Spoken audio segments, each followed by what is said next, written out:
Breaking this morning, Rex Tillerson is ousted as U.S. Secretary of State. The current director of the CIA, Pompeo, is now our new Senator of State. He will be replaced by Gina Haspel, who is the first woman to become the director of the CIA. Today on Studio G, we'll learn more about the excitement of the Raiders coming to Vegas, the dining commons on campus, and we have an exclusive look at the guitar tournament that happened here on campus. Also, we are sitting down with UNLV professor about becoming a part of the Me Too movement. Don't go anywhere. Studio G starts right now.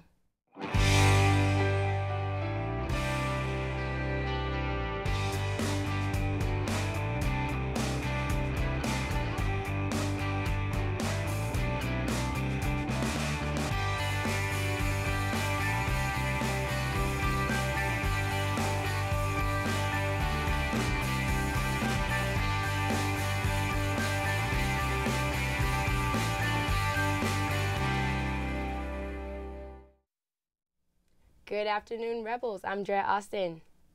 And I'm Marisol Ibarra.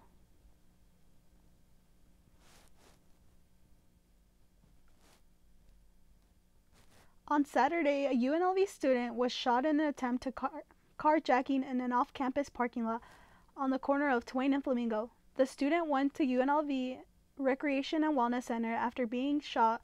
UNLV police were the first responders on the scene, and the student was transferred to a hospital with non-life-threatening injuries.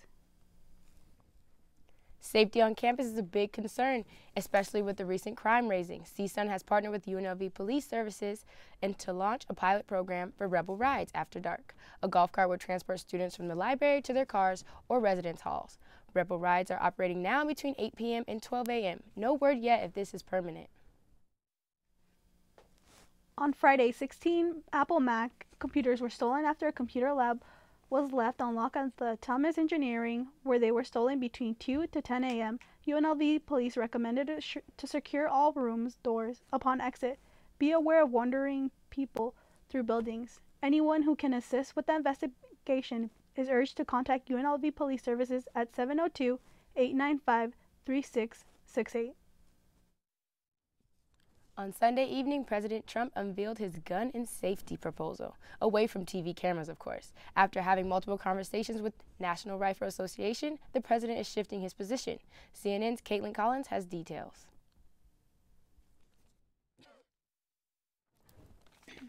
Where's the sound? You guys can hear it? Oh.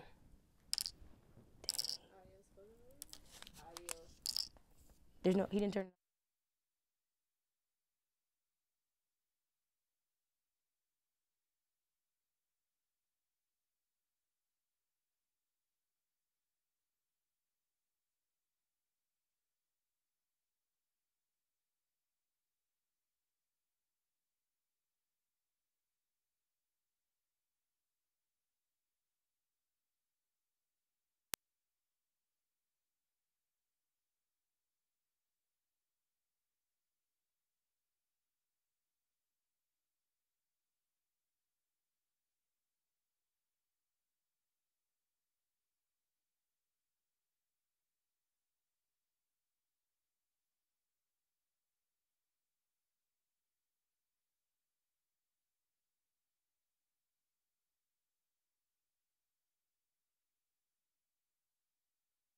Firearms training for specially qualified school personnel on a voluntary basis. This is one solution that can and should be considered, but no one size fits all. Every state and every community is going to address this issue in a different way. The administration also supports transitioning veterans and retired law enforcement to work in schools, adopting measures to allow law enforcement to remove firearms from threatening individuals, overhauling and reforming mental health programs, and the Cornyn-Murphy bill improving reporting to the federal background check system. The White House rolling out the gun proposal one day after the president's rambling and at times vulgar speech in Pennsylvania that was supposed to focus on Republican congressional candidate Rick Saccone. Instead, the event felt more like a campaign rally for the president, where he attacked potential 2020 challengers. Can you imagine covering Bernie or Pocahontas? Pocahontas, how about that? Oh, I'd love Oprah to win. I'd love to beat Oprah. I know her weakness. No, I know her weakness. And debuted this new campaign slogan. Keep America great! Exclamation point. Keep America great. The president touting the steep tariffs he imposed last week on steel and aluminum imports and his potential summit with North Korean dictator Kim Jong-un. Who knows what's going to happen? I may leave fast, or we may sit down and make the greatest deal for the world and for all of these countries. President Trump surprising aides by suggesting that drug dealers should be executed. I think it's a discussion we have to start thinking about. Don't you agree? I don't know if you're ready.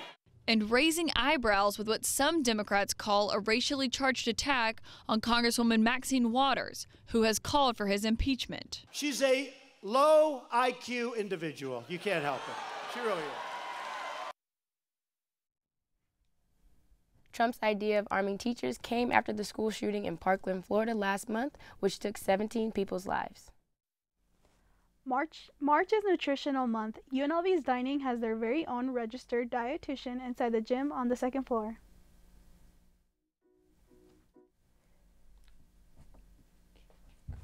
The Hazel M. Wilson Dining Commons is open to all students and the community. It offers 9 different stations with all kinds of cuisine. The Rebel dietitian, Debbie Myers, holds monthly meetings to discuss healthy habits and ways to be nutritionists. Debbie is open to meet with all students to discuss a diet plan for you to keep track on becoming a healthier you. Make sure to go visit the Rebel dietitian inside the Rebel Wellness Zone, located on the second floor of the SRWC. A Guitar Hero tournament took place last week at UNLV in the game room. Guitar Hero, the music rhythm game that gave millions of players the chance to feel like a rock star for half a decade, and one of the most popular machines in UNLV's game room. People actually play that machine a lot more than our Dance Dance Revolution and Pump. The game room hosted a Guitar Hero tournament last week. 8 contestants, myself included, signed up, each with a dream of being known as a toy axe-wielding legend. I'm hoping for top 3. I'd like to have my picture on the board, but I don't know. Hopefully I get top 3. That's all I'm looking for. The final battle came down to me and Mr. Johnston, a worthy opponent who never lost a match on his way to the grand finals. Every song challenging, every nerve shot, and our hands aching in pain. Those grand finals were amazing. I love high level competition, and especially if it's really neck to neck, I was getting goosebumps to see who was going to win. But then, in a close playthrough of Blue Oyster Cult's Cities on Flame with Rock and Roll, I won the tournament and received a swag bag full of Guitar Hero memorabilia and a large sack of tokens to the game room. I shall use them to practice and get all the high scores. For Studio G, I'm Connor Glisson. It's great. You can play Guitar Hero for 25 cents in the UNLV game room in the Student Union. Coming up, Chase will bring a breakdown of our weekly forecast, plus a look at helicopter crash that happened Sunday night in New York. We will be right back. The show's name is the Rebel and Revolt Show. Pretty good show about, just someone who will actually talk about UNLV the way an outsider might feel. We talk about current events, we talk about politics, try to take an offensive swing with it. Sometimes it's hit or miss, but and we talk about, the little things in life that everybody laughs about. And we are the Rebels and we are revolting. My name is Jameson Wilk and I run the Rebel and Revolt Show, and you can tune in at therebelhd2.com.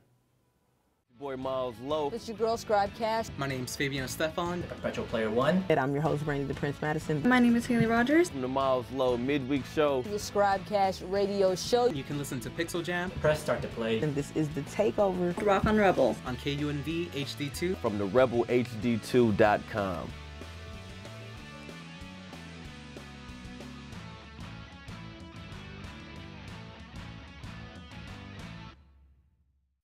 As far as Studio G, at first it looks overwhelming, and at first it looks like it's a lot of work, but I'll tell you what, it's the most beneficial class I've had at UNLV to date, without a doubt. You get to not only develop stories and work on your interviewing skills, your editing skills, and your shooting skills from a camera perspective, You get to work on all the equipment that's in the studio. So you're working on audio, you're working on directing, tech directing. You get to produce your own show. You can take a 30-minute newscast and make it your own. And that's really cool about Studio G. Like I said, a lot of it seems overwhelming at first, but it is by far the best class I've taken at UNLV since I've been here. Welcome back. 5 people are dead after a helicopter accident on the East River in New York Sunday night. John Lornak reports. A chartered helicopter in New York City slowly loses altitude and crashes into the East River. The blades slice the water briefly, and then the craft sinks into the frigid water. The pilot was able to break free from inside. I see the helicopter went like crashed right by the water, like across from Gracie Mansion. And the guy, he survived actually. We saw him that he was waving his hand, and he was like asking for help. The fire department immediately responded. Aviation responded too, and the Coast Guard. A private tugboat also assisted in the response. Emergency crews had trouble getting the passengers out. The 5 people besides the pilot were all tightly harnessed, so these harnesses had to be cut and removed in order to get these folks off of this helicopter, which was upside down at the time and completely submerged. 2 were pronounced dead at the scene. 3 other passengers died afterwards. I saw them carrying a man from over here, wrapped up, a couple of policemen, and putting him in the ambulance. He was wrapped up in a white blanket. Authorities say the chopper from Liberty Helicopters was chartered for a private photo shoot. The cause of the crash is under investigation. The National Transportation Safety Board is on hand. I'm John Lawrence reporting. Liberty Helicopter has been offering sightseeing trips since 1990. According to the G, their website, the company calls itself the largest and most experienced helicopter sightseeing and charter service in New York now. Now let's send it off over to Chase for our weekly forecast. Good afternoon, Rebels.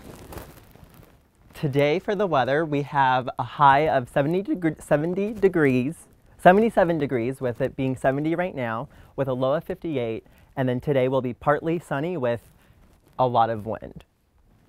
And then today, today's photo of the day is introducing us to spring. After this week of a lot of wind, we will be getting really nice weather, with it being in like the mid 70s to low 80s with calm winds. And then for our 5-day forecast, we have mostly sunny and windy all the way through. 77 for Wednesday, 63 for Thursday. And then Friday, mostly sunny with clouds, 64. And then Saturday is where we will have slight chance of showers with partly sunny with 62 with a low of 43. And then Sunday night, that's when we will have pretty good weather. Partly sunny on Sunday, and then the weather will clear up for the nice weather for spring, because spring starts March 20th or March 21st. Depends on the day of last year, which I don't remember, so I don't know. Right now in the Valley, we have 65 in Centennial, 65 in Summerlin, 63 in Southern Highlands, 66 in Vegas, North Las Vegas, 69, Nellis, 63, Green Valley, 63, 70 in Henderson, and Boulder City, 66. Right now in Las Vegas, we have 60 degrees, mostly sunny, wind miles 2 miles per hour, humidity is 65, so not too bad. I just had a long sleeve on. Tonight we will have 58, partly cloudy, 15 miles per hour, so the wind will speed up, 52% for humidity. And then for our national forecast, we have rain in the northwest part of the country. The mid is just all beautiful and sunny, and then we will have a lot of rain on the northeast side. And then that's all we have for today for the weather. Back over to the anchor desk. Coming up, we sit down with Rebecca Gale, the director of Women's Research Institute of Nevada and associate professor of political science here at UNLV, about her emotional story of her part in the Me Too movement, and we take a look into the raiders coming into the valley. Studio G will be back after the break. We are member supported. KUNV 91.5, The Source.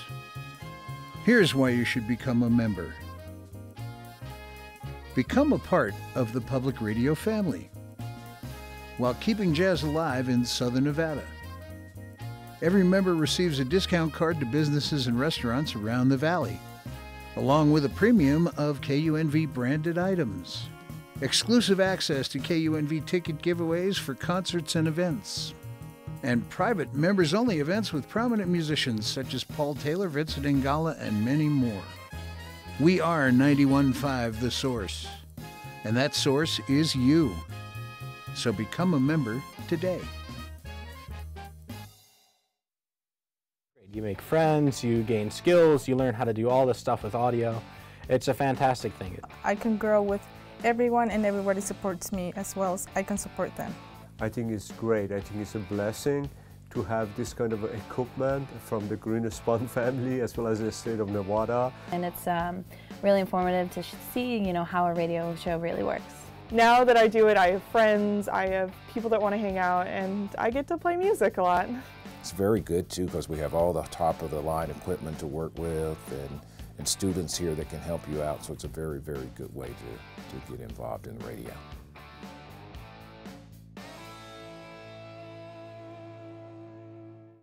A 30-minute show that airs every Tuesday evening at 91.5. You're going to hear Dr. Gary Larson along with our regular contributors talking about what matters to our community. And not only what matters, but why does it matter? We look at our community as a whole, but we also pay special attention to what's happening here at UNLV because that's our home as well. So looking at our metropolis through the lens of a radio show really gives us the unique perspective to tell a story through words and through people, and I think it makes for a great program.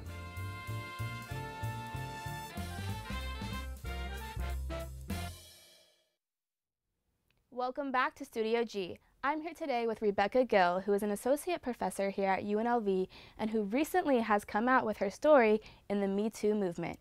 Thank you for coming today. My pleasure. So I know there is an ongoing investigation, but I want you to tell our viewers and give us a little synopsis about your story. Well, when I was in graduate school, I met a professor who was quite famous, and he took an interest in some of my work, and I took a course from him over the summer, and I thought everything was going well, and at the end of that summer semester, I was out and talking with him, and sort of out of nowhere, he propositioned me and asked me to have an affair with him. And after that, as I returned back to my department and tried to continue to work on my degree, I found that that experience really made it difficult for me to take my own work seriously, and it really damaged sort of my confidence, particularly in terms of my intellect and my ability to complete the work that I needed to in order to finish my PhD. And what made you decide to tell your story and to let people know what happened on your side?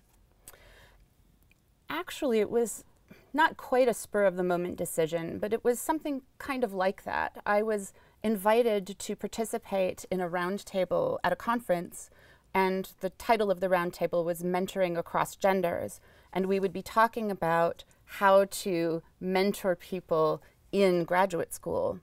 And it seemed to me, in the context of the Me Too movement, that this was an opportunity for me to talk about the way that harassment can have really devastating consequences for people in graduate school who are already likely to suffer from low confidence and imposter syndrome.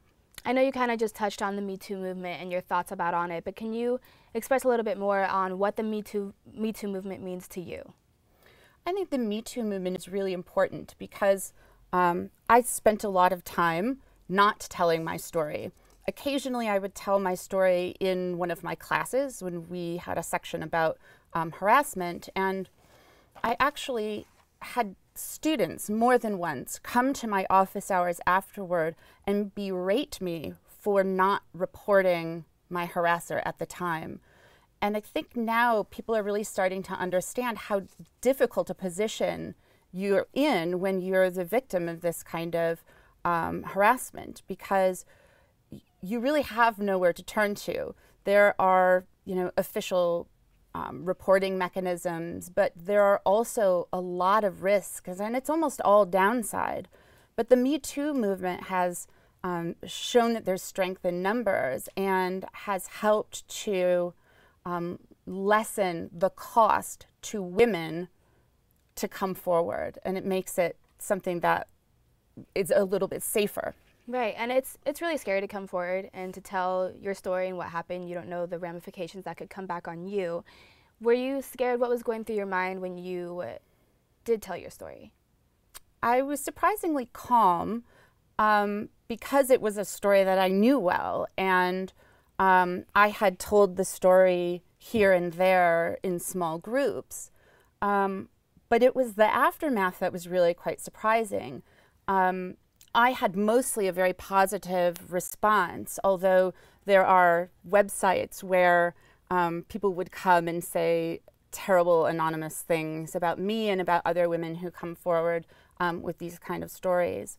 But even with the positive response, it ends up being a real time-consuming endeavor to manage the aftermath of this kind of thing. As you mentioned before, there are actually 3 different investigations underway right now, and so there are a lot of investigators to speak to, witnesses to contact, and that sort of thing. Of course. Is there anything you want to say to young girls and to women who maybe are struggling with this? I would say that we all know that this kind of harassment and all kinds of harassment are inappropriate. They're illegal, and we don't deserve the treatment. We know that in our brains, but we often don't really feel it in our hearts. And we tell ourselves that we've done something to deserve this, that maybe if we hadn't gone to that dinner, or maybe if we hadn't dressed that way or sent that email, that maybe things would have been different. And I hope that we can get to a point where we stop buying into those stories and we start realizing that anyone can be a victim of this, and it's not something that you bring on yourself. Of course, I think women really need to really realize that it's not our fault when something happens. Thank you again for coming. Studio G will be right back.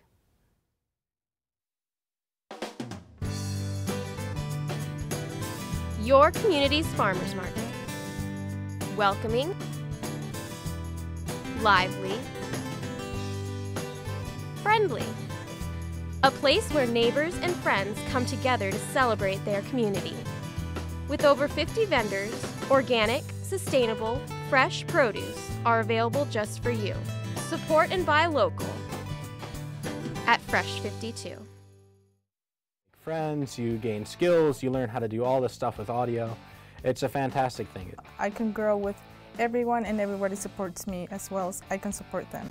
I think it's great. I think it's a blessing to have this kind of equipment from the Green Spun family as well as the state of Nevada. And it's really informative to see, how a radio show really works. Now that I do it, I have friends, I have people that want to hang out, and I get to play music a lot.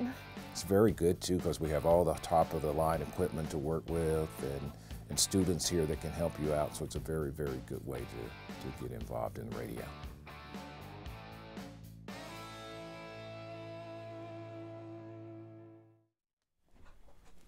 Welcome back to Studio G. Have you been by the side of the new Raiders Stadium lately? With the first kickoff in 2020, you may think that you have spare time, but when you're building a 65,000 seat stadium, every day counts. Martha Saldana brings us a construction update.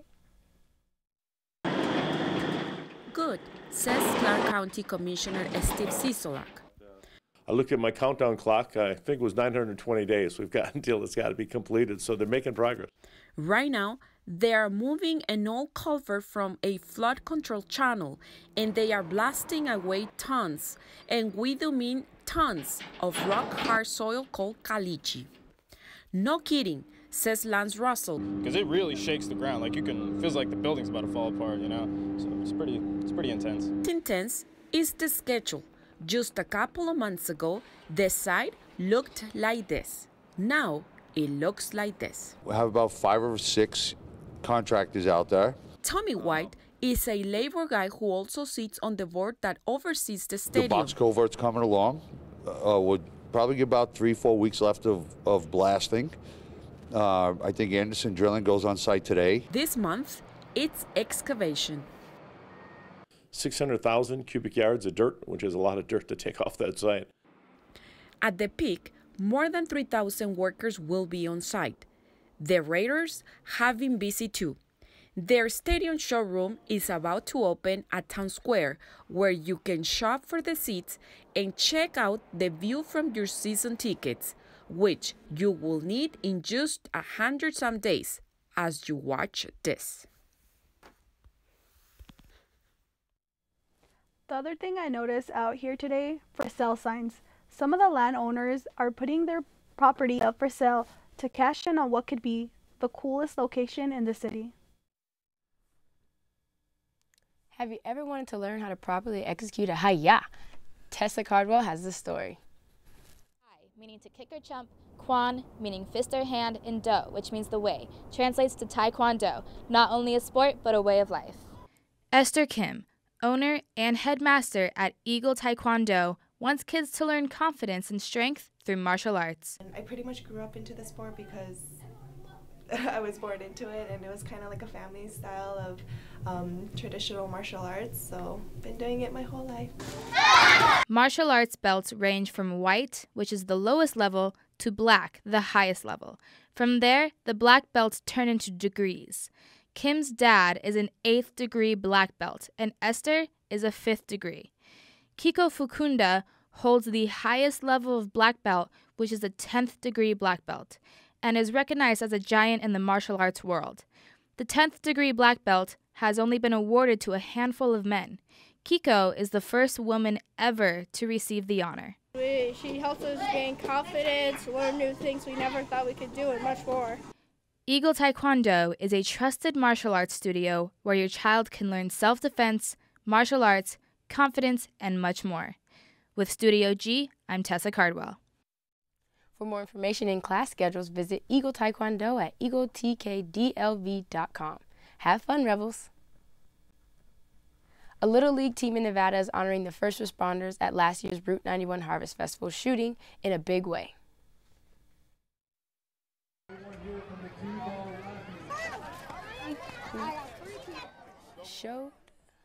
This is a Green Valley Little League who showed their appreciation in Reno. In ceremony Saturday, the players, coaches, and fans came together to say thank you to the first responders. One of the officers honored was one of the first people to reach the room of the deceased gunman, Stephen Paddock. Another officer was injured in gunfire. 58 people were killed in the 1 October tragedy when the gunman opened fire into the crowd at the festival here in Las Vegas. It is the deadliest mass shooting in modern U.S. history. The Las Vegas Victims Fund announced last week that they would distribute more than $31 million to the victims of the 1 October shooting this month.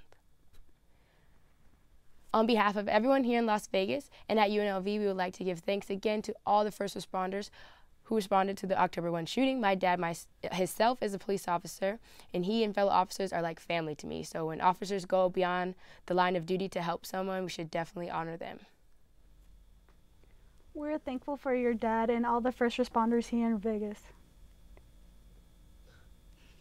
Thank you again for tuning in. Tomorrow, Chase and Connor will have the seat, have all the latest news also. See you Wednesday for Studio G. Have a great day, Rebels.